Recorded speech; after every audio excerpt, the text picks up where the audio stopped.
নমস্কার সকলকে। আজকের ক্লাসে আমরা অসমতা সম্পর্কিত বিভিন্ন অঙ্ক নিয়ে আলোচনা করব। আমরা আগের ক্লাসে অসমতা সম্পর্কে একটা ধারণা দিয়েছিলাম, যারা ক্লাসটা দেখোনি ডেসক্রিপশনে লিঙ্ক দিয়ে দেবো, অবশ্যই দেখে নেবে।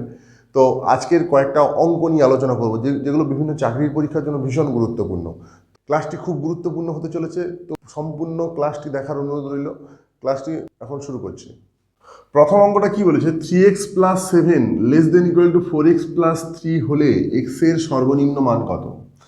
এই ধরনের অঙ্ক থাকলে আমরা যেরকম সমাধান করি, এখানে মাঝে যে সমান থাকে এখানে <= আছে, তো এটাকে কিন্তু সমানের মতো করে ট্রিট করে অঙ্কটা করতে হবে। যেরকম আমরা সমাধান করি এখানে এখানে এক্সের যেহেতু সর্বনিম্ন মান বলেছে, আমি যেরকম এখানে যদি সমান থাকতো এক্সের মান বের করতে বলতো, যেভাবে করতাম সেইভাবেই করব, কিন্তু এখানে জাস্ট <= দেবো। তাহলে কী হবে, 3x + 7 <= 4x + 3। ঠিক আছে, এবার আমি কি করব, মনে মনে আমি এই 4xটাকে এদিকে নিয়ে আসবো, 7টাকে এদিকে নিয়ে যাব। তাহলে কি হবে, 3x - 4x <= 3, এখানে +7টা এদিকে গেলে -7 হয়ে যাবে। তাহলে কত হচ্ছে, 3x - 4x সমান কত হবে, -x <= -4। আমরা জানি কি, মাইনাসটা প্লাস করতে গেলে, মানে দুটোই মাইনাস আছে, দুদিকে মাইনাসটাকে ক্যান্সেল করতে হলে কী হবে, সাইন এই <= টা হয়ে যাবে, x <= 4। তাহলে এর মানে কি বোঝাচ্ছে, x এর মান 4-এর চেয়ে বড় অথবা সমান। তাহলে সর্বনিম্ন মান কত, এইখানে বোঝো ভালো করে, এই স্টেটমেন্টটা থেকে বোঝো ভালো করে, x এর মান 4-এর চেয়ে বড় অথবা সমান। এটার মানে কি, যে x এর মান সর্বনিম্ন 4, 4-এর চেয়ে তার বেশি হতে পারে, কম হবে না। সর্বনিম্ন মান তাহলে কত হচ্ছে, 4, তাহলে x এর সর্বনিম্ন মান 4, এটাই অ্যান্সার। পরের কোশ্চেনটা কি বলেছে দেখো, 9 <= 2x + 3 <= 15, x একটি অখণ্ড পূর্ণবর্গ সংখ্যা হলে x এর মান কত? দেখো, তাহলে আমি এটা থেকে আমি কি লিখতে পারি, 9 - 3 <= 2x <15 - 3, মানে প্রত্যেকটার থেকে 3 বাদ দিলাম, মানে +3টা আমি বললাম না যে এগুলোকে আমি ওই সমানের মতো করে ট্রিট করব।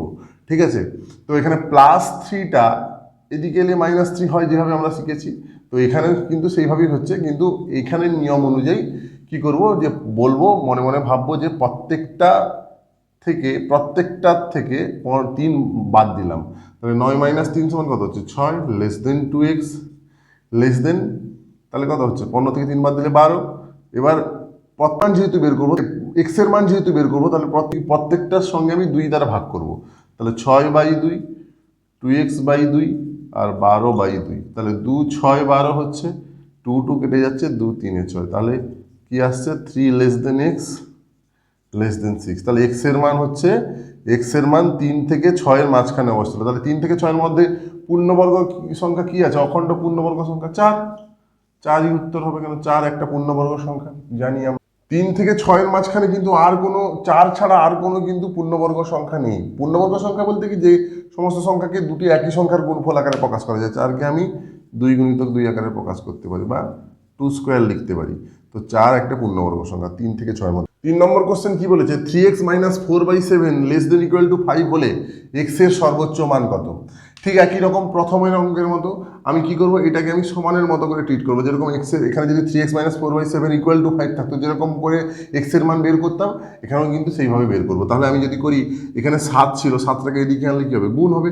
5 এদিকে ভাগ ছিল, এদিকে এলে গুণ হবে। তাহলে 3x - 4 <= 5 × 7 মানে 35, 5-এর সঙ্গে 7-এর গুণ হলো 35। এবার এখানে -4 আছে, এদিকে +4 হয়ে যাবে। তাহলে 3x <= 35 + 4। ঠিক আছে, তাহলে 3x <= কত হবে, 39। তাহলে x সমান কত হবে, এদিকে x এর সঙ্গে 3-এর গুণ ছিল, এদিকে ভাগ হয়ে যাবে, 39/3 সমান 13।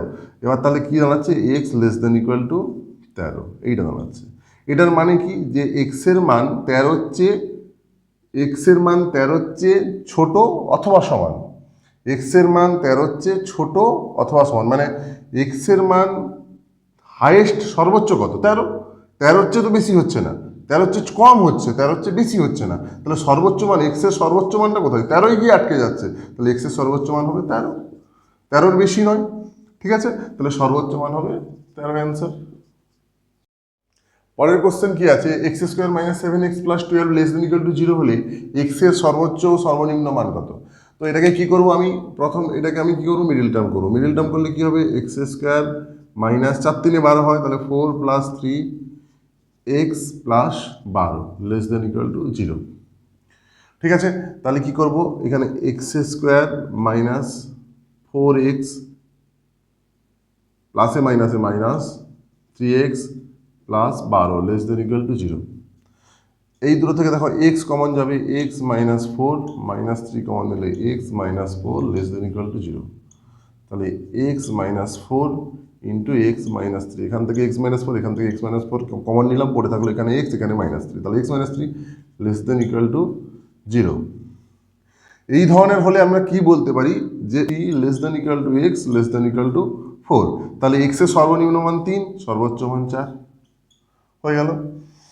এটা দেখো নতুন জিনিস একটা মড বলা হয় ওটাকে, মডিউলাস 3x মাইনাস 2, মানে mod of 3x minus 2 less than equal two 5 হলে এক্স এর সর্বোচ্চ সর্বনিম্ন মান কত। এটা বলতে কি যে এই 3x থেকে 2 বাদ দিলে যদি ঋণাত্মক সংখ্যাও আসে সেটাকে আমি ধনাত্মক সংখ্যা হিসেবে ধরবো, মানে জাস্ট সংখ্যাটাকে ধরবো। ধরো 3 এখানে কিছু একটা মাইনাস আসবে, ক্যালকুলেশন করলে -4 এলো, ধরো এক্স এর মান বসানোর পর এর মানটা ধরো -4 হলো, তো কিন্তু মড দিয়ে দেওয়া মানে মড অফ -4 তাহলে হচ্ছে, তাহলে ওর মান হবে শুধুমাত্র 4।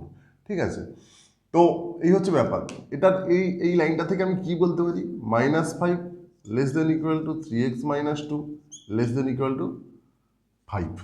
ঠিক আছে, মানে এটা থেকে বিয়োগ করলে সর্বোচ্চ -5 হবে, সর্বনিম্ন -5 হবে এবং সর্বোচ্চ +5 হবে। এর মানটা সর্বনিম্ন -5 হবে এবং সর্বোচ্চ +5 হবে।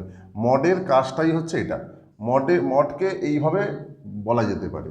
ঠিক আছে, তো একই রকম -2টাকে এদিকে আনবো, +2 হবে, তাহলে -5 + 2 less than equal two 3x less than equal two 5 + 2। তাহলে এখানে কত হচ্ছে -5 + 2 মানে কত -3 less than equal two 3x less than equal two 7। ঠিক আছে, তাহলে কি করব এখানে এই 3টা আছে, 3টাকে এখানে গুণ ছিল এদিকে প্রত্যেকটার সঙ্গে ভাগ করবো, তাহলে -3/3 less than equal two x less than equal two 7/3।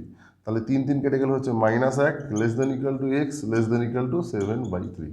তাহলে x এর সর্বনিম্ন মান হচ্ছে -1, সর্বোচ্চ মান হচ্ছে 7/3, হয়ে গেল উত্তর। আশা করি ক্লাসটি থেকে প্রত্যেকে উপকৃত হলে। আজকের মতো ভিডিওটি এই পর্যন্ত, পরের ভিডিওতে আবার দেখা হবে।